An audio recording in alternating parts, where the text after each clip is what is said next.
नमस्कार दोस्तों, मैं हूं डॉक्टर पीके और आप देख रहे हैं केयर डे का डॉक्टर पीके चैनल। दोस्तों आज हम आपको बताएंगे कि टाइफाइड के बारे में। जी हाँ दोस्तों, आज हम पढ़ेंगे बहुत ही शानदार तरीके से टाइफाइड के बारे में। टाइफाइड क्या होता है, टाइफाइड फीवर का मतलब क्या होता है, तो उसके आज हम क्या क्या पढ़ेंगे दोस्तों। सबसे पहले डेफिनेशन पढ़ेंगे, डेफिनेशन में कॉज पढ़ेंगे कि कौन करवाता है ये कांड।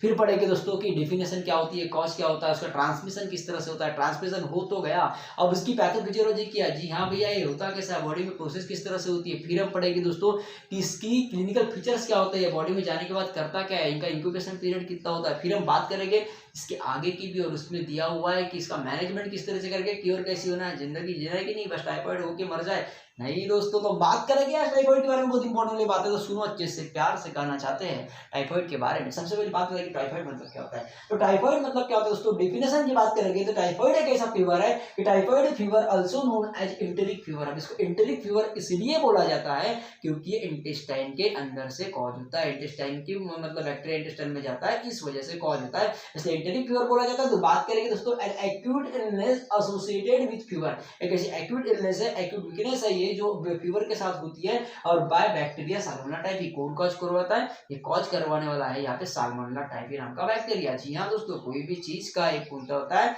एक उसकी वजह का डाउन होता है। जी हाँ दोस्तों, हर मूवी में एक डाउन होता है ना। हाँ विलन, यही है विलन। विलन का नाम क्या है, साल्मोनेला टाइफी। विजय दीनानाथ चौहान के जैसा है, लेकिन विजय दीनानाथ चौहान अपने में एक विलन नहीं था मेरी जान, लेकिन ये है। तो बताना चाहते हैं, कॉमेडी को बाजी में रख के बात करेंगे कॉजेस के बारे में। कॉजेस मतलब बैक्टीरिया की वजह से होता है। भैया बैक्टीरिया का नाम अभी बोला मैंने, क्या, साल्मोनेला टाइफी। जी हाँ दोस्तों, साल्मोनेला टाइफी की वजह से होता है, जो एक ग्राम नेगेटिव बैक्टीरिया है। अब बात करेंगे कि ट्रांसमिशन किस तरह से होता है। ट्रांसमिशन तो हमारी बदमाशी है बे, किसी और को पेट के अंदर में लाने के लिए। हाँ, बारिश के दिनों में हम क्या करते हैं, कॉन्टेमिनेटेड फूड और कॉन्टेमिनेटेड वाटर खाते हैं। सही बात है। तो contaminated food and contaminated water का इंटेक करते हैं, क्या होता है, बारिश के दिनों में क्या होता है, फीकल ओरल मैटर जमीन में रहता है, जमीन में फैले हुए रहते हैं, पानी वानी से इधर उधर घुल जाते हैं। ठीक है, उस घुले हुए इसमें मक्खी आती है, हाउस फ्लाई जो होती है, जो घर के अंदर आती है ना, हाँ, थाली में बैठती, भाई वही तो थाली में बैठने वाली मक्खियों की बात कर रहा हूँ मैं। और उसी की बात कर रहा हूँ, तो वो क्या होती है, थाली में बैठने वाली मक्खी बाहर से घूम के आ जाती है, अपना पूरा वो जिधर से घूमे बिना गंदे पैर से घुसती है थाली के ऊपर में। उस थाली का मतलब, हाँ, टीवी देखते देखते खाते हैं भैया, टीवी देखते देखते खाते हैं कि नहीं। जी हाँ, तो टीवी देखते देखते खाते वक्त हमको पता नहीं रहता कि मक्खी आई क्या कीड़ा, हम निपट जाते हैं। हम निपटते हुए क्या होता है, निपट तो लिए भैया, अब वो हमसे निपटेगा कौन, मक्खी ने। मक्खी का तो उधर ही खत्म हो गया। मक्खी ने लाया बैक्टीरिया को जिसका नाम है साल्मोनेला टाइफी, वो आपकी contaminated water and contaminated food के थ्रू आपके मुंह में गया। मुंह में जाने के बाद में स्टमक में गया, डाइजेस्ट हुआ, एचसीएल भी कुछ नहीं कर पाएगा मेरी जान। इतना बड़ा खतरनाक बैक्टीरिया होता है, सीधा एचसीएल ने भी कुछ नहीं किया, सीधा कहाँ चले गया, वो चले गया तुम्हारे इंटेस्टाइन के अंदर में, इंटेस्टाइन के अंदर में, गटवाल के अंदर में चले गया, एंड देन उसने कॉज करवाया क्या, टाइफाइड। अब इसकी बात करेंगे कि कैसे कॉज करवाता है। अब ये साल्मोनेला टाइफी के अंदर में ऐसी कैसी ताकत रहती है जिस वजह से आपका वो टाइफाइड कॉज करवाया, तो हम थोड़ा अब बताना चाहते हैं उसकी पैथोफिजियोलॉजी के बारे में। बात करेंगे दोस्तों पैथोफिजियोलॉजी के बारे में, जो टाइफाइड की पैथोफिजियोलॉजी है उसके बारे में बात करना चाहते हैं आपको। तो पैथोफिजियोलॉजी इस तरह से देखो, दिख रहा है ना, हाँ, तो बस, तो पैथोफिजियोलॉजी इस तरह से कि इंजेस्ट कॉन्टेमिनेटेड फूड। अभी बात कराया दोस्तों कि हम क्या कर दिए, हाउस फ्लाई की वजह से क्या हो गया, contaminated food and contaminated water कहाँ चले गया, अपनी बॉडी के अंदर में चले गया। तो हमने क्या कर दिया, कॉन्टेमिनेटेड फूड को इंजेस्ट कर दिया। इंजेस्ट करने के बाद में क्या किया, उसी कॉन्टेमिनेटेड फूड में कौन था, इंजेस्टेड बैक्टीरिया। जी हाँ दोस्तों, उसी कॉन्टेमिनेटेड फूड या कॉन्टेमिनेटेड वाटर के अंदर में कौन था, इंजेस्टेड बैक्टीरिया था। इसी बैक्टीरिया का नाम है साल्मोनेला टाइफी। साल्मोनेला टाइफी तो क्या हो गया, ingested bacteria invade small intestine mucosa. Invested मतलब क्या हो गया, इंजेस्टेड जो साल्मोनेला टाइफी बैक्टीरिया था वो क्या हो गया, अपने स्मॉल इंटेस्टाइन में जाके क्या हो गया, फैल गया। हाँ जी दोस्तों, वहां पर चले गया, वहां पे अपना उसने बसेरा कर दिया। बसेरा करने के बाद में क्या हो गया मेरे भाई, कि take up from macrophages. Take up from macrophages मतलब डब्ल्यूबीसी। जी हाँ दोस्तों, कोई भी अब इम्यूनिटी तो बढ़ेगी ना, सिंपल सी बात है। अभी देखो एंटीजन आ गया, एंटीबॉडी बनती है, एंटीबॉडी बनने के लिए क्या हो गया, डब्ल्यूबीसी का काउंट बढ़ गया। डब्ल्यूबीसी का काउंट बढ़ गया, एट दैट टाइम क्या हो गया, transported to regional lymph node. Intestine में आने वाला साल्मोनेला टाइफी जो है वो अभी इंटेस्टाइन की जो रीजनल लिम्फ नोड्स रहते हैं, लिम्फ नोड्स, लिम्फ टिश्यू जो रहती है इंटेस्टाइन के अंदर में, उसमें ट्रांसफर होना स्टार्ट हो गया। उधर वहां पे उनने बसेरा करना स्टार्ट कर दिया। वो वहां की इंटेस्टाइन की जो लिम्फ नोड्स रहती है वहां पर उन्होंने जाके अपना अटैक करना स्टार्ट कर दिया। अटैक करने के बाद क्या हो गया, salmonella salmonella typhi multiply in intestinal lymph tissue. उस इंटेस्टाइनल लिम्फ टिश्यू में जाने के बाद ये साल्मोनेला टाइफी क्या हो गया, मल्टीप्लाई हो गया, नंबर ऑफ दी अमाउंट में मल्टीप्लाई हो गया। मल्टीप्लाई होने के बाद में फिर क्या होता है वहां पर, डायरिया। जी हाँ दोस्तों, क्या होता है डायरिया, मतलब लिक्विड स्टूल फॉर्म हो जाते हैं। इंटेस्टाइन में क्या होता है, वो बैक्टीरिया ऐसा कुछ कर देता है कि हमने जो अपनी जो स्टूल जो रहता है, स्टील पूरी तरह से लिक्विफाइड हो जाता है, डिहाइड्रेशन की कंडीशन स्टार्ट हो जाती है। एंड देन अपने को क्या होता है लास्ट में, देन वो उतना सब कुछ करने के बाद में लास्ट में बैक्टीरिया क्या होता है, इंटेस्टाइन से फिर ब्लड स्ट्रीम के अंदर में जाता है। इंटेस्टाइन से क्या जाता है, इंटेस्टाइन से फिर ब्लड स्ट्रीम के अंदर में जाता है। अब ब्लड स्ट्रीम के अंदर में जाने के बाद देन उसकी जो इंक्यूबेशन पीरियड की स्टार्टिंग होती है। एंड देन इंक्यूबेशन पीरियड में जो सिम्टम्स देखने को मिलते हैं वो होता है onset of the fever. Blood stream में जाने के बाद में फिर बुखार आता है, फीवर से स्टार्टिंग होती है एंड देन अपने को कॉज होता है टाइफॉइड लास्ट में। ऐसी बात है, ये इस तरह की पैथोलॉजी होती है। तो पैथोफिजियोलॉजी समझ में आ गई, हम कॉम्प्लिकेशंस के बारे में पढ़ेंगे। तो अब हम बात करेंगे दोस्तों इंक्यूबेशन पीरियड ऑफ टाइफॉइड की। तो ये 10 से 14 दिन का होता है, ठीक है। लेकिन इंक्यूबेशन पीरियड का मतलब क्या होता है, जानना तो जरूर है ना मेरे भाई। तो क्या करेंगे, सुनो। इंक्यूबेशन पीरियड का मतलब ऐसी बात है कि ये क्या हो गया, जो विलन है जिसका नाम है साल्मोनेला टाइफी, जी हाँ दोस्तों, कॉन्टेमिनेट फूड से आपके बॉडी के अंदर में इंटर हुआ।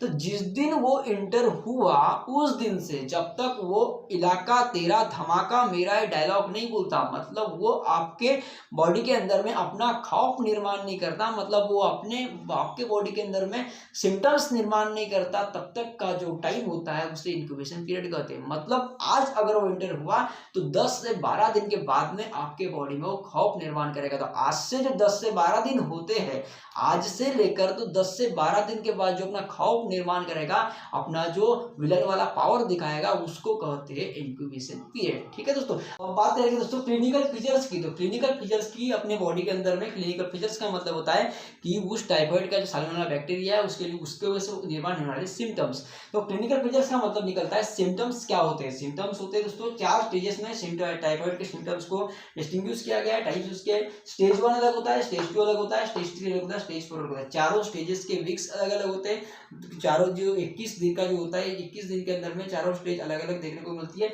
स्टेज 1 जो होती है दोस्तों पहले वीक से स्टार्ट होती है। जी हाँ दोस्तों, जब वो एंटर करता है उसके मतलब उसके पहले दिन से, पहले वीक से स्टार्ट हो जाता है। तो उसमें क्या होता है, सबसे पहले आपको जो मतलब सिम्टम्स देखने को मिलेंगे, तो फीवर आएगा, फीवर के साथ आपको पेन, दर्द बहुत होगा, एबनॉर्मल पेन होगा बहुत आपको बॉडी में। और मैल्जिया की कंडीशन ऐसी होती है कि मसल पेन होते हैं, मसल स्पाज्म, स्टिफनेस देखने को मिलता है, ऐसा अकड़न बोलते हैं, अकड़न टाइप अपने को देखने को मिलेगा। देन हेडेक मतलब सर दर्द काफी होता है। और अपने कॉन्स्टिपेशन, जी हाँ दोस्तों, आपका जो स्टूल एकदम हार्ड हो जाएगा और आपको 2-3 दिन तक, 4 दिन तक टॉयलेट नहीं जा पाओगे, इस तरह की कंडीशन हो जाती है। देन ये स्टेज 1 की बात हो जाती है जो फर्स्ट वीक में होता है। सेकंड वीक में क्या होता है, सेकंड वीक की बात करेंगे। सेकंड वीक में फीवर तो हल्का हल्का रहता है, फीवर भी चिल्स रहता है, फीवर आता है चले जाता है, फिर आता है फिर चले जाता है। एक अल्टरनेटिव फीवर के साथ साथ आपको कफ देखने को मिलेगा। कफ के साथ स्प्लीनोमेगाली, स्प्लीन मतलब क्या होता है, जो अपना लेफ्ट साइड में रहता है, लेफ्ट लंबर रीजन में जो स्प्लीन होता है, लीवर के जैसा स्प्लीन, जो स्प्लीन में मेगाली, स्प्लीनोमेगाली का मतलब स्प्लीन का साइज एकदम से बड़ा हो जाना। देन डायरिया, जी हाँ दोस्तों, जो कॉन्स्टिपेशन फर्स्ट स्टेज में देखने को मिला था वो कन्वर्ट हो जाएगा तुम्हारा डायरिया के अंदर में। डायरिया के अंदर में मतलब डायरिया लूज मोशन जो होते हैं, डिसेंट्री जिसे बोलते हैं, वो डायरिया के अंदर में आपको लूज मोशन देखने को मिलेंगे। और फीवर विद चिल्स यहाँ पर भी होगा। और साथ में फीवर के साथ साथ आपको रोज स्पॉट देखने को मिलेंगे।